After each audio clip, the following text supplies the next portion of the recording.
Hello everyone, তোমরা সবাই কেমন আছো? সবার প্রথমে জানাই শুভ রথযাত্রার শুভেচ্ছা। দিদি একটু রোজ আর সুইটির সাথে খেলছিল, তারপর আমরা সবাই মিলে রেডি হয়ে বেরিয়ে পড়লাম রথ দেখার জন্য। আর আমরা চলেও এসেছি। তারপরে এখানে এসে দেখছি সেই লম্বা লম্বা মানুষগুলো আর অনেক রকমের কার্টুন আর অনেক ভিড় ছিল। তারপরে এখানে আমরা একটু রথ টেনে প্রণাম করে বেরিয়ে পড়লাম তেল ভরতে গাড়িতে। তারপরে ওখান থেকে আমরা গেছিলাম আর একটা জায়গায় ঘুরতে। আর এখানে এসে দেখছি ছোটভাবে একটা মেলা বসেছে।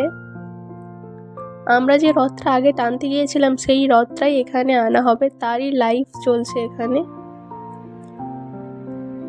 তারপরে এখান থেকে আমরা একটু চপ আর সিঙ্গারা নিয়েছিলাম।